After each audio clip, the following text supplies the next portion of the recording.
ஒரு அழகான பசுமையான காட்டில் பறவைகள் பாடிக்கொண்டிருந்தன. மலர்கள் சிரித்துக் கொண்டிருந்தன. அந்த காட்டில் ஒரு குரங்கு இருந்தது.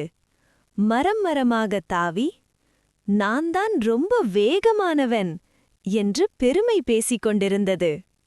அதே காட்டில் ஒரு ஆமை இருந்தது. மெதுவாக நடந்தாலும் அது மிகவும் அமைதியானது. குரங்கு ஆமையிடம் சிரித்தது. "நீ இவ்வளவு மெதுவாக நடக்கிறாய், எப்போ முன்னேறுவாய்?" என்றது. ஆமை சிரித்துக்கொண்டு சொன்னது, "வேகம் மட்டும் போதாது, புத்திசாலித்தனமும் வேண்டும்." உடனே ஒரு போட்டி வைத்தார்கள். போட்டி தொடங்கியது. குரங்கு வேகமாக ஓடியது. ஆமை மெதுவாக ஆனால் உறுதியாக நடந்தது. குரங்கு நினைத்தது, ஆமை பின்னால்தான் இருக்கும். அதனால் ஒரு மரத்தடியில் தூங்கிவிட்டது. ஆமை ஆற்றருகே வந்தது.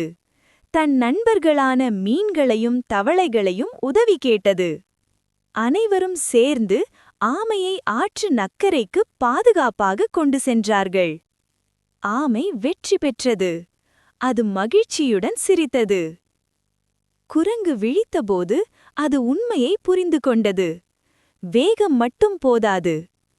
குழந்தைகளே, இந்த கதையிலிருந்து நாம் என்ன கற்றுக்கொண்டோம் தெரியுமா? வேகம் மட்டுமல்ல, புத்திசாலித்தனமும் பொறுமையும் வெற்றிக்கு வழிகாட்டும்.